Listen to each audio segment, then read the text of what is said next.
सीधा सीएम के पास, सीएम को ना हमारे खट्टर साहब, उसने वहां से सीएम साहब वैसे तो मेरे को जानता नहीं मैं कौन हूँ, और सीधा अखबार में क्या खबर देता है, ये हर्ष चिकारा एक बहुत ही बड़ा गुंडा है, मेरे पे एक भी केस दर्ज नहीं है आज तक, कोई क्रिमिनल रिकॉर्ड नहीं है मेरा, ये बहुत बड़ा गुंडा, इतना बड़ा गुंडा है, इसके शहर के एसपी साहब ने इसके खिलाफ एफआईआर दर्ज नहीं की।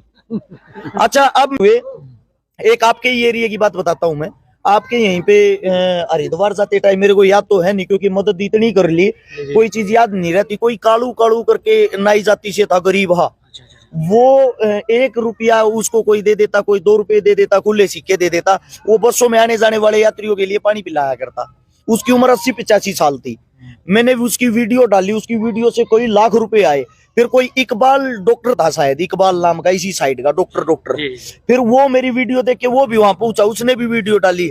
आज मैं दोबारा से एक बार वहीं से निकल रहा था तो किसी ने सलाह दिया, आपने उनकी मदद की थी, एक बार मिलते चलो, मैं मिलने के लिए गया तो जो कालू जी थे जिनकी उम्र लगभग 80 साल थी, वो तीसरी मंजिल से मेरे को बोल रहे, अर्श भाई अंदर कुत्ता है। अच्छा। यानी कि देखो मेरे को बड़ी खुशी किस चीज से हुई, एक इंसान ने अपने जीवन में यहां से गरीबी देखी, 80 साल तक उसकी उम्र ही निकल गई बेचारे की, 80 साल में जाके इत्तेफाक से, पता नहीं मेरे दिमाग में क्या है, मेरे को देखा, मेरे को बड़ा दुख हुआ, दर्द हुआ, इस उम्र में एक इंसान इतना दुखी, मैंने उसकी मदद कर दी, मदद से वो पॉपुलर हो गया, पॉपुलर होके उसके बच्चों की भी मदद होगी, उसके बच्चों का इलाज भी हो गया, घर में ही तड़प रहे थे, खाने के लिए 2 वक्त की रोटी नहीं थी, और वो कहां से कहां पहुंच गया, वो जहां पहुंचा हुआ था उससे मेरे को बहुत ज्यादा खुशी हुई।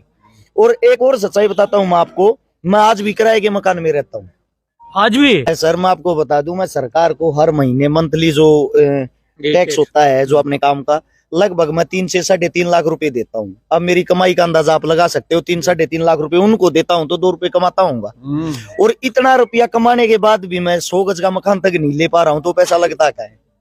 जो होती है, जो एक युवा आता है, आपकी बहुत कम उम्र है, आपके ऊपर हमने देखा आपकी साइड पर सोशल मीडिया की, आपके ऊपर एफआईआर दर्ज कर देते हैं झूठी, क्या वजह है? हिंदुस्तान के अंदर एक पार्टी है जो आजकल राज कर रही, जिसका नाम भारतीय जुमला पार्टी। अच्छा। वो क्या करते हैं, वो जुमलेबाज लोग, उन्होंने मेरे को कम से कम 20 बार ऑफर दे दिया, हमारा झंडा उठा लो, हमारा डंडा उठा लो। हमने कहा जब तक दम रहेगा, जब तक हमारे अंदर सांसें रहेगी, हम ये झंडा डंडा नहीं उठाएंगे। उसकी सजा ये है। उसकी सजा क्या है, वो कोशिश कर रहे हैं मेरे को घेरने की, कम से कम 7 तो मेरे घर अभी अभी रेड पड़ी थी, अलग अलग दवाइयों पे रेड, इनकम टैक्स की रेड, जीएसटी विभाग की रेड, बिजली वालों की रेड, मीटर लगा हुआ है, मीटर पाट लेके कि आपका बिल कम आता है, सरकार के आदेश है, दूसरा लगाएंगे। अच्छा, बिन बोले 1.5 लाख रुपए का वो देंगे कि आपने तार लगा रखे थे, मगर भाई बता दो किस चीज के लगा रखे थे, बोले वो सरकार से पूछना। अभी कल केस लगा रखा था मेरे पे, कल ही की बात है। मैंने किसी को जाति सूचक शब्द बोले हैं, इस चीज पे SC/ST एक्ट लगवा दिया। मैं गया कल, मैं वहां गया, कम से कम आप जैसे जो मेरे मित्र बंधु हो 50 पत्रकार साथी पहुंच गए, दिखाओ भाई वो जहां इसने किसी को जाति सूचक शब्द बोले हैं, बोले वो हमारे पास नहीं, आपके पास नहीं है तो आपने केस दर्ज कैसे कर दिया, उस आदमी को बुलाओ, उस आदमी के पास कॉल कर रहे हैं, आ जाओ भाई आमने सामने हो लो, यहीं पे आया हुआ ये जाति सूचक शब्द कहाँ बोल रखे, बोले वो हम अभी प्रूफ नहीं कर पाते, कहाँ बोल रखा, कहानी इसको अंदर कर दो, बाद में दिखा देंगे।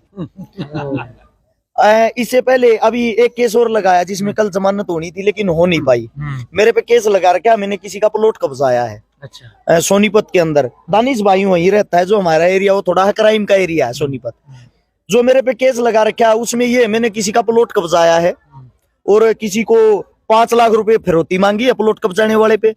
16-17 मेरे साथ हथियार वाले थे, 20 मेरे साथ गुंडे थे, और मैंने बहन बेटियों के साथ बदतमीजी की, उनके घर में ही जाके मारपीट की। अब इत्तेफाक देखना एक चीज का, इतना बड़ा केस होने के बाद एसपी साहब ने शिकायत दर्ज नहीं की उनकी, वे गए सीधा सीएम के पास, सीएम को ना हमारे खट्टर साहब, उसने वहां से, सीएम साहब वैसे तो मेरे को जानता नहीं मैं कौन हूँ, और सीधा अखबार में क्या खबर देता है, ये हर्ष चिकारा एक बहुत ही बड़ा गुंडा है, मेरे पे एक भी केस दर्ज नहीं है आज तक, कोई क्रिमिनल रिकॉर्ड नहीं है मेरा, ये बहुत बड़ा गुंडा, इतना बड़ा गुंडा है, इसके शहर के एसपी साहब ने इसके खिलाफ एफआईआर दर्ज नहीं की। अच्छा, अब मेरे खिलाफ वहां से एफआईआर दर्ज हो जाती सीधी सीएम हाउस से, वो एफआईआर दर्ज होगी, मैं जाता हूँ एसएचओ साहब के पास, मैं एसएचओ साहब से पूछता हूँ, साहब मेरे को वो तो बता दो प्लॉट कहाँ है जो मैंने कब्जाया है, वह जगह कौन सी, मेरे को पता तो हो, कम से कम मेरे को तो ये पता होना चाहिए यह जगह कब्जाई है मैंने। और वह वीडियो फुटेज कुछ तो होगा जहां मैं गुंडे लेके गया था, मेरे साथ वे बंदूक वाले थे, ऐसी कोई रिकॉर्डिंग भी तो होगी जिसमें मैंने 5 लाख रुपए मांगे हैं, कोई तो सबूत तथ्य हो।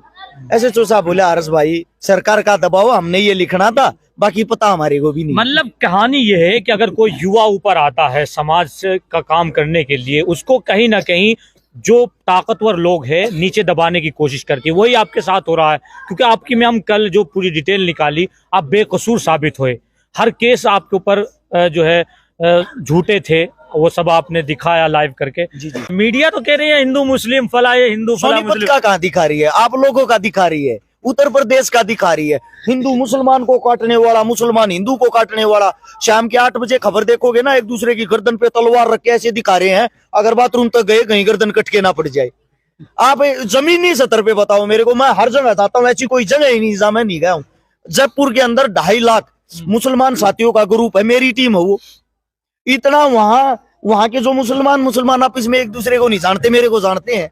फिर ऐसे युवा भी तो सामने आते हैं ना, फिर हिंदू मुस्लिम पे होता क्या, ये लोग जानते नहीं या टीवी की बात को मैं बताता हूँ क्या होता है। टीवी वालों को इतनी घूस दी गई है कि जहां भी हिंदू मुसलमान दिखाई दो वहां बाल की खाल बना दो, उसको पीस के इतना जबरदस्त तरीके से पेश कर दो, जब तक उसकी सच्चाई सामने आए, उसको लोगों को उसके बाद की जो चीजें हैं गलत सही का पता लगे, तब तक तो आतंक मच जाए। यानी कि लोगों ने रोजगार ढूंढ लिया। अच्छा, आप लोगों ने एक चीज देखी, डिबेट होती है, डिबेट में हिंदू प्लस मुसलमान को बैठा देते हैं। वे दोनों ऐसे होते हैं, दोनों साइड के मूर्ख है। मुसलमान तो उस हिंदू को गालियां देगा, उसकी कमियां बताएगा, हिंदू उस मुसलमान को गालियां देगा। क्या आज तक एक भी डिबेट के अंदर उन दोनों की तरफ से किसी ने भाईचारा जोड़ने की कोशिश की? क्या आपने कभी ये देखा है उन दोनों ने कभी शिक्षा, स्वास्थ्य, रोजगार के ऊपर चर्चा की हो? नहीं की ना। हमारा देश जहां कहा रहा है, हमारे देश में क्या 2 ही मुद्दे हैं, हिंदू मुस्लिम, किसी की किसी के साथ लड़ाई नहीं। देखो एक बात देखो आप, हिंदुस्तान जिस वक्त गुलाम था, इंडिया गेट के ऊपर आप जाना, मैं कहता हूं पर्सनली तौर पे एक बार जाना, वहां पे नाम पढ़ने शुरू करना, शहीदों के नाम लिखे हुए ऊपर से नीचे तक, वहां आपको हिंदू का भी नाम दिखाई देगा, मुसलमान का भी नाम दिखाई देगा। तो आप ये बताओ, ये जो देश है, ये देश हम सब से मिलके ही तो बना होगा। दूसरी बात, जिन मुसलमानों को ये कहते हैं मुसलमानों ने हमारे पे आक्रमण किया, मुसलमानों ने हमारे को धोखा दिया, मुसलमानों ने हमारे साथ ये किया, वो मुसलमान हमारा था ही नहीं। आप लोगों को पता है मुगल कहां से आए थे? बाहर से आए थे। बाहर से आके हमारे पे उन्होंने अपना हक जताया, बाहर से आके उन्होंने हमारे पे क्रूरता की। आपको नहीं पता हो तो यहाँ के सच्चे मुसलमान ने, एक भी मुसलमान ने उन मुगलों को अपनी बेटी तक नहीं दी, क्योंकि उनको बाहर का मुसलमान मानते थे, वो हमारे थे ही नहीं। तो आप गलत किनको कह रहे हो? गलत उनको कहो ना जो आपके आका थे, जो बाहर देश से आए थे आपके ऊपर। उससे पहले अभी मैं जो बातें बता रहा था, तैमूर जो एक मंगोलिक शासक था, जो चंगेज खान का वंशज था, वो यहाँ आता, यहाँ के क्रूरता मचाता है, सब कुछ तोड़ फोड़ करता है। वो हमारा मुसलमान कहां से हो गया? हमारा मुसलमान वो मुसलमान है जो हिंदुस्तान के लिए लड़ा है, हिंदुस्तान के लिए जिया है, हिंदुस्तान के लिए मरा है, और आज भी हिंदुस्तान के लिए जीता है। हिंदुस्तान जो सरजमी है, अगर उसके आप बॉर्डर पे जाओगे, मैं अभी गया था, मैं चाइना बॉर्डर पे गया, देख तो ले यार चाइना कितना अंदर घुस रहा, कैसे झगड़ा। फौजी भाई पता क्या बोल रहे थे, हर्ष भाई टीवी देखते रहो, यहाँ कुछ नहीं है ऐसा, कोई गुलामी, कोई झगड़ा, कोई वो नहीं। बीच में व्हाइट कलर का एक टेंट बना रखा था, जहां हर रोज डेली शाम को डिबेट होती है, हिंदुस्तान योगी चीन योगी बैठ के वहां मुलाकात होती है। वहां से ये बताया जाता है उनको कि ऊपर से आदेश है दिल्ली से, आप लोगों ने गर्मा गर्मी का माहौल बनाना है क्योंकि चुनाव आ गया। मैं आपसे पूछता हूँ, वो पाकिस्तान अब इस वक्त कोई भी गोला क्यों नहीं फेंक रहा, कोई भी हमला क्यों नहीं कर रहा? भैया जी चुनाव नहीं है,